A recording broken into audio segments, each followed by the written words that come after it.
Everybody, happy Tuesday. Welcome to this edition of My Chronic Migraine Life. Let's talk acid reflux, that is. I know I've made a gazillion references to my stomach troubles. I suffer from severe acid reflux and gastritis, and compounded with my chronic migraines, it can be sort of a delicate balance between upsetting my head and upsetting my stomach. I know I've said it before, but I'll say it again. Some days I have to choose between which, my stomach or my head, I'm choosing to make happy, and I walk a very thin line between doing both of those things. But it occurred to me that maybe you've led a healthy, perfectly normal life, and you don't know really what it means to have gut trouble, specifically these kinds of gut troubles. Now, before we go any further, of course, as I've said it before, I am not a doctor, I am not any kind of medical expert. You should always consult your physicians or seek out one that you need, a specialist that you can help you when you're going through something like that. But this is just about what it actually means to have these things, how it's affected me, and the simple things that I use every day to sort of keep it all in balance.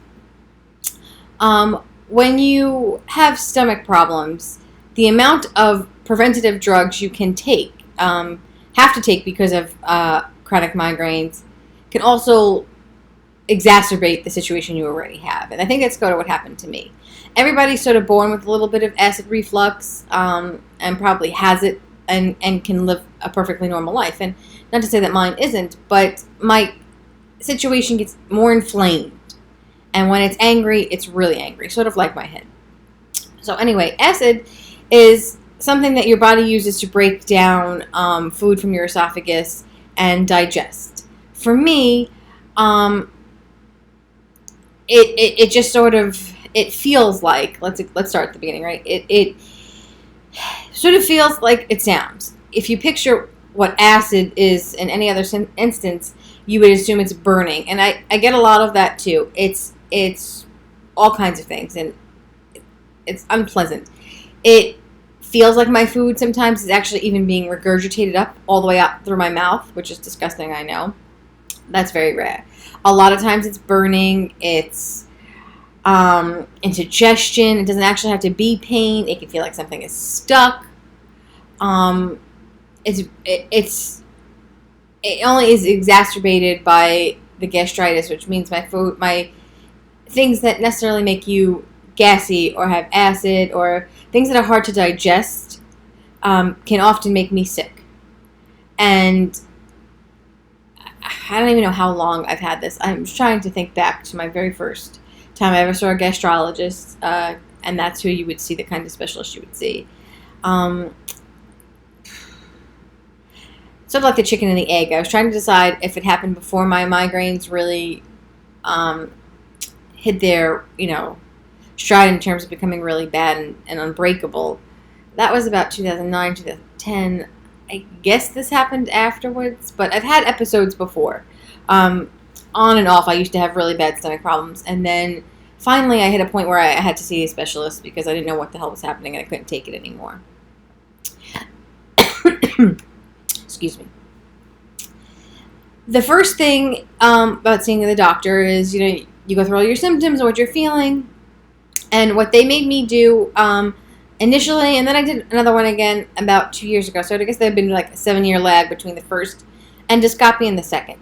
An endoscopy is where you go to like an outpatient ambulatory sort of center, and sort of where they do endoscopies and colonoscopies all day long. It's like a factory, but I guess in a good and efficient way. You get sedated for about maybe 15 minutes, if it's even that long. They put a camera down your throat, which sounds really scary, but it's not.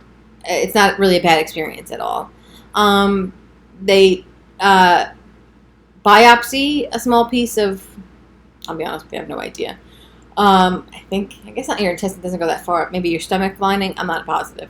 And they look around and see what they see. And this way they can tell if you have ulcers, if you have a hiatal hernia, if you have acid, if you have gastritis, all of the upper GI sort of things. The most unpleasant part about that is that you have to stop eating and drinking, maybe, depending on the time of your appointment, 12 hours, 8 hours beforehand.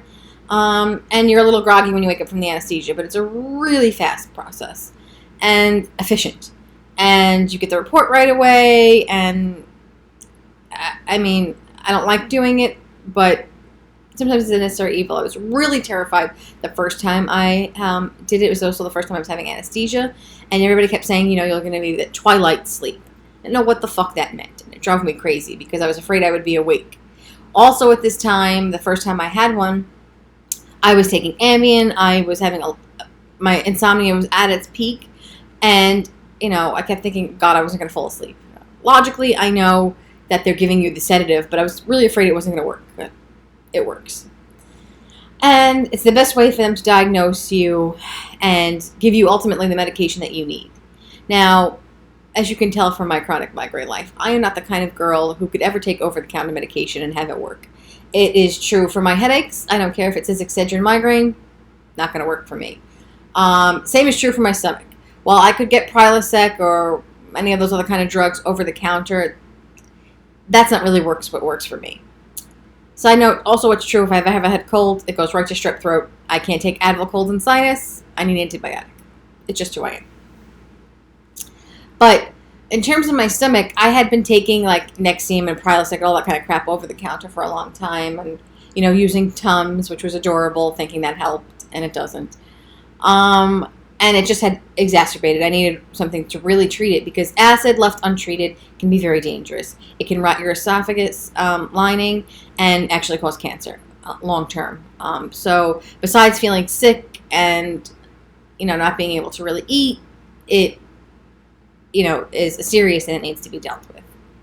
So that being said, I went to my doctor and I got diagnosed with acid and gastritis, and they gave me a prescription for like a higher dose of Prilosec, whatever its cousin is, and I take it every morning, and over the course of last 8 years, it's come and gone. When it's really inflamed, I have to take something that's called Carafate liquid. It's disgusting to swallow, but I could take it up to 3 times a day. I usually take it before I eat to coat my stomach, maybe about a half hour. And when my stomach is really inflamed and I'm feeling really crappy, I can take it as needed, and that helps. Now, this is a very long story. I'm making it short here, and this is the Cliff Notes version. My stomach has gotten healed. It's gone really long periods of time without it, but I'm pretty sure that all the pills that I had to take for my head really did not help my stomach situation. And so about 2 years ago, I had to go back to my stomach doctor because I was having issues again. And I went back on the Carafate. And actually, as of recently as maybe a month ago, I had to change the pill I take in the morning. I want to say that it's called pantoprazole, something like that. But again, you need a doctor to give you the prescription. And for me, it's a game changer. My body, especially, but maybe other people too, gets really used to medication fast. And so, like, whether it's my head or my stomach or whatever I'm taking the pill for, stops working if I take it too much. So, like, Nexium or Prilosec, I couldn't take it anymore. I used to vary between the two kinds, and now I needed this new whatever it is. Also, because of the other things I take during the day. Now, I don't take any more preventative medication daily for my head, but I take a thyroid pill and some supplements. The thyroid pill and the acid pill cannot be taken at the same time. So first thing in the morning, I take my acid pill. It used to be a capsule, and that was awful because it would feel stuck here. And that has a lot to do with the acid, ironically. And just not something you want to swallow first thing in the morning. So my routine is I take the acid pill, an hour later I take my thyroid pill, and then I eat and do whatever. Take my supplements throughout the day. But depending on how my stomach is feeling, maybe I can't take my supplements. And that's happened plenty of times. Or I have to break them up. I take B2 for my head, 400 milligrams, and it's a fairly large capsule. So while I was never taking that first thing in the morning, I really have to have something in my stomach to be able to tolerate it. And maybe that's something that you can relate to. Back in the day, I used to take all of my pills and just swallow them at one time just to get it over with. And I have this thing about having pills that I have to worry about taking during the day. Foolish, I know. And so, I know my stomach well enough to know what mood she's in for and how I can plan it out. Now, a lot of people will say that being overweight and what you eat upsets your stomach acid situation, and I'm sure that that's true. But just like with my chronic migraines, it's not a one-to-one correlation. It's not the same thing. So this is what I want to tell you about acid, is that the things that you want to eat to be healthy or to lose weight or to do whatever are actually the things that make your acid worse. Specifically, raw fruits and vegetables. Terrible. Before I was diagnosed with this condition, I used to love baby carrots and salsa as a snack. And baby carrots would always stick in my craw, as I'd like to say. They would stay with me here for days. I'd have this pain. I could burp them up, gross, and it wasn't going away. What was really happening is I couldn't digest it. So my body wasn't breaking it down and it would stay here. Another thing for me that I really can't do is iceberg lettuce. It's one of the worst things I can do to myself. Now, while I'm at a steakhouse, I would love a head of iceberg lettuce with that blue cheese dressing and bacon all over it. Can't do it. Well, I've done it, but again, you have to pick your battles, and you have to know what you are going to do before and after. I make sure I have my medicine, and I'm going to show you the tools of this trade, similar to my Season 1, Episode 15 video of Tools of the Trade for my migraines. Also, in terms of over-the-counter stuff, there's Pepto, there's Mylanta. None of that really works properly because it's not treating the real thing. I found in recent weeks that Pepto-Bismol is better for gas or diarrhea or digestive stuff like that, but you really need to find the medication that works for you because it's a game changer. If you're properly medicated and you know, for instance, what time of day it is, you're not going to lay down right away, you're not going to do anything else to upset your stomach that day, you can actually still eat the things that you want to eat, in moderation, of course. I love coffee, and it has no correlation to my migraines, but it can upset my stomach, especially on an empty stomach. That is the absolute worst thing to do, is pour hot, essentially acid, down your pie hole. It's terrible. So when my stomach is okay, my head is okay, not fiending for the caffeine, I try to make sure I have something even small to eat before I drink coffee. And because of my acid, I can't eat a lot of things very quickly. I'm a slow eater, and so even with my coffee, I drink it over a period of time, take sips to give myself a chance to digest it and absorb it and move on with my life. Okay, so things that we can't eat. The fruits, the vegetables, all bad, but if you have gastritis also, for me, carbonation is a no-no. It gives me terrible pains in my stomach, and it's just not worth it. So carbonation is in everything, including ginger ale, which most people will say settles your stomach. For me, a nightmare. If you've ever had raw ginger beer, and they sell it in bottles, I've had it in restaurants. I found it recently in Key Food. For me, that's better because it's raw. Now, ginger is incredibly strong. It burns that kind of taste. So I tend to mix water with it. However, if I'm fiending for actual ginger ale, old school, I also have to add water to that too. Water is also a problem for someone with acid reflux, especially if it's super cold and you have an empty stomach. I get really thirsty. If I chug a bottle of water, it makes me sick. It's the craziest thing because fruits, vegetables, water, how could you not digest water? But it's how it is. So I found these things because what I was really doing was sometimes using a drop of or whatever of Gatorade into my water, anything to sort of dilute it, to give it flavor and to take away the properties that would upset my stomach. So recently I found, thanks to a tip from a friend, these things. They're found in Target. They're called Mio. This is cherry blackberry. They have all kinds of fruit flavors. They even have a sweet tea flavor. That needs a few more drops, but typically you just put a drop in. There's no sugar. There's no chemicals in it. And so it's just like a little fruit flavor. It's really helpful to my water. If you could see, this is what it looks like with the sweet tea one. I had to put a couple extra drops, but it really helps. My number one cannot live without it when I go on vacation, put these in my bag, is my tea. Now, tea naturally has a lot of caffeine in it also, sometimes more than coffee. I'm really like green tea, but again, ginger is really the best thing that settles your stomach no matter what is wrong with it. But again, it's very strong. So the fact that I don't even buy raw ginger for when I cook, I use ground ginger, and even that you have to be very careful with. It's very potent, let's say. But this is my absolute favorite tea in the entire world. It's Tazo. It's green ginger. It combines green tea with ginger tea, and so it has the gingerness in it, and you can taste it, but it really, really settles my stomach. When my acid is at its worst, and often at night, sometimes I just do it anyway, preventatively, it just really eases my stomach. Can't live without it. The other thing about sleeping is that, of course, everyone should be doing this, but especially if you're prone to acid problems, is that you should stop eating 3 to 4 hours before you go to sleep. And, those, like, I don't know what they're called, armrest, chair rest, like with the cushion and the arms that come out of it. I have one of those on my bed, and I actually prop my pillows on top of it. So I'm never really sleeping flat, unless I fall asleep on my couch.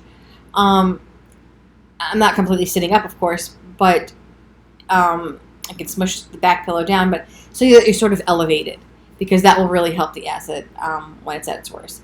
When I can't find that green tea ginger, there are hundreds of variations of similar things. You can use peppermint tea, you can use mint tea, but sometimes I find that bothers me. I really like this, the Yogi Mango Ginger. Again, something else to coat the ginger flavor. Another tip that I found out about a year or two ago is this can be found on Amazon. It can all be found on Amazon. And matter of fact, I will link all of our tools of this trade in the video description. This is George's aloe water. Aloe vera. This is a pretty big bottle. It'll last me a few months. They come bigger. They come smaller. Also on Amazon. It's just literally the liquid from aloe vera leaves. So again, not medicine. But I take it during the day. I don't take it every day. I probably should. I take it when my stomach is doing really well and I'm easing off my caraphate liquid and I just want to take a little something else. Because for me, the pill in the morning works really great for a long time, and then by the late afternoon, early evening, depending on what I've done to myself that day, whether I've eaten something I haven't or my body's just out of whack, which happens lots of times. Sometimes you don't have to do anything to feel sick. It just sort of gets inflamed, and like any other part of your body, when you're pushing it to do something it doesn't want to, even eating properly, it goes left. So I like to take that a couple of times a day if I just want maintenance, or even with the caraphate, you could take it with anything, and it really does help digest the things that we cannot process. Also, when it's talking about food, like, you hear that you have a bad stomach, and automatically you're thinking grease and spice, and to a large extent that's true. But I have a better time processing a McDonald's French fry than I do a baby carrot, which blows my mind. But, when my body is really inflamed, things that I'll eat, plain oatmeal. I always love fresh fruit on my oatmeal. And if I mix it into the oatmeal, it's not so bad. I try to avoid, if I'm going to eat even like a banana on an empty stomach. That's a mistake for me.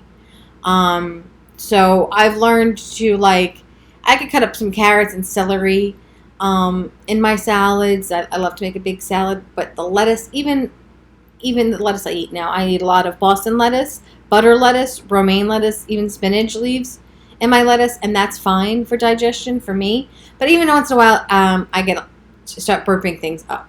And when you're burping things up, that's a sign that you're not actually digesting what you've eaten or drank.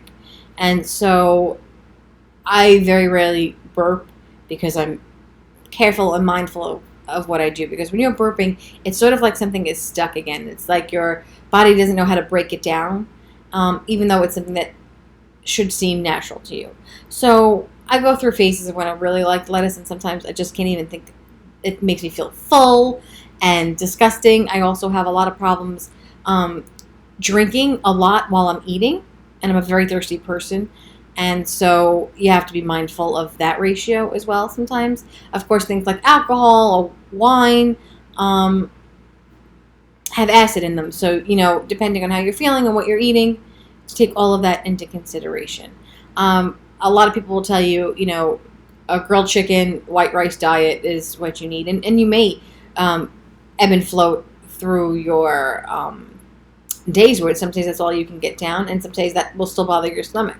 So it really is important to treat it medically if necessary, and then you can supplement with these kind of things that I do and with other food. For me, spice. I used to really love like buffalo chicken, grilled chicken, and that just is a no-no. I can maybe take 2 bites of it, but it kills me. For me, spice is worse than grease. But of course, I try to avoid both. But you don't have to eat plain. You figure out what kind of seasonings and what kind of things that your body likes, and you just figure out a way around it. So the other really important thing, and I forgot to grab it before I sat down, can't believe I did that, is the thing I absolutely cannot live without are natural ginger drops. They are hard candies. I bought them on Amazon. They have a variety of flavors. They have plain ginger ones, but again, they almost burn. Sometimes I have to spit them out before I could even let it do its thing. I just found a blackberry ginger version, really good, easy to pop in and not mind. They make a pear one. They even have mint varieties, but I don't really like mint one. It upsets me sometimes. But they are the best for when I just feel icky, especially when I'm out.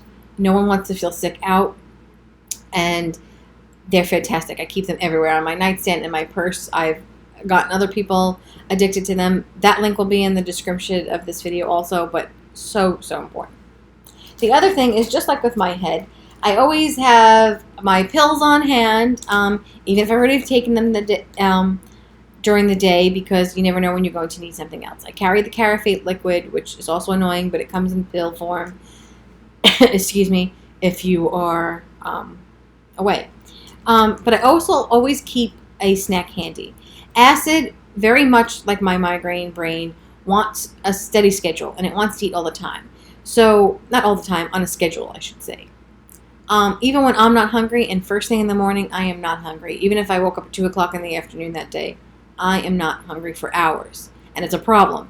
So I have to sort of start small and work my way up, especially since I have to take my pills. So whether I am home not feeling hungry or out on the go, I always carry something with me. I call these my acid absorbers, acid blockers. They are snacks that won't melt in your bag, but are really, really good for just coating your stomach and pushing that acid down, because it rises so far up. You want to push it down, and it be the bide time till you're hungry, till you're eating lunch, till you're doing whatever. Ritz crackers, those are good. Nutrigrain bar, anything really dry, sort of, and not necessarily heavy, but dry. I really like these Special K bars, the red berry bars. Back in the day, they used to have like this frosting on it that I hated, but these are good now too. Rice cakes. Stella Dora makes those S cookies. I don't even if that's what they're really called. Those are fantastic for acid absorption, and I actually just really enjoy them. So that's another really great tip. But yeah, so eating frequently and eating on a schedule is really important to blocking the acid. Being mindful of what you ate and drank during the day. If you're going to eat a big meal, making sure that you've taken your medicine properly ahead of time, and that in the event that that still doesn't work, keep your ginger drops on you, your ginger tea. I can't emphasize enough the difference that it will make. But ultimately, if you need to seek out medical help, don't really be afraid to, and don't wait too long. As I've learned with my head, with my stomach, with my everything, really you get in a groove, you get in a routine, and you really are listening to what your body is telling you. And it's more important to have to take a little pill every morning and, cook your baby carrots than it is to suffer and do real damage to yourself. So everyone out there, listen to your bodies, take really good care of yourself, and go check out the goodies that Amazon has awaiting for you. And I'll see you next time.